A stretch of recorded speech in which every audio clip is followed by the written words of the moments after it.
Hey everyone, as you probably have seen, or maybe you haven't seen, maybe this is the first you're kind of hearing of it. Either way, whatever it is, Google just did a huge update last week, the end of last week, to Google Maps, and it's starting to roll out across the US, Android and iOS, iPhone devices.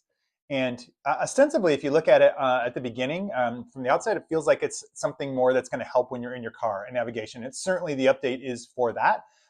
Google gave some really cool examples of, hey, I'm going to pick up, my girlfriend or my wife at the airport, and I want to stop and get flowers. Where's the nearest flower store to shop on the way to the airport? So, trying to put context into what you're doing while you're driving and add intelligence, like, hey, I need to stop and get gas, or hey, I need to stop.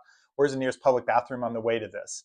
That's good stuff. We often are driving and trying to find a place. You're trying to pull it up, and you can't necessarily do that while you're driving. And so that's a really good update from Google to kind of get that context as drivers when we're trying to find a place. And so if your business has a physical location, that's going to be really important. But even if your business doesn't have a physical location, the fact that Google has now started to merge Maps and AI together is the bigger news. And that's really what I want to cover, because a lot of home service businesses and kind of B2B businesses, if people aren't coming to you, aren't trying to find you, they're not going to need directions to your place. But the fact that right now, you go into Google and you do a search and you're searching for a business, and that business comes back in many different places, or businesses come back through many different places. They can come back through ads that are showing, they can come back through an AI results, they can come back through good old-fashioned search engine optimization, the list of websites, or they can come back through Google Maps. And then from the map, you can go pick something and go onto the business profile. That's kind of the stream that a lot of searchers use today to find a service.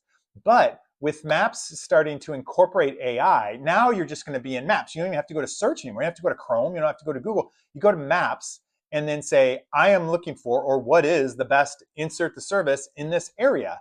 And Google's going to be able to find where you are, where your location is, and say, these are the businesses that you should consider. And you're going to be able to go, great, call them or call the first one. And you're going to go get connected to your business, because they're going to have a phone call and they're going to connect you by phone. That's called a zero-click search. That's when you're not typing in, you're not kind of searching and scrolling, you're not doing anything, you're just talking.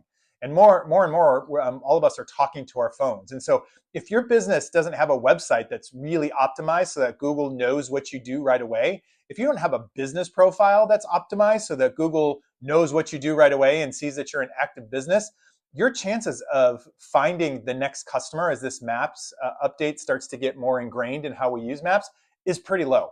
So make sure that you've got your P's and Q's, your ducks lined up, your business profile, your website, all straightened out so that you can get found in the new Google Maps as it starts to roll out.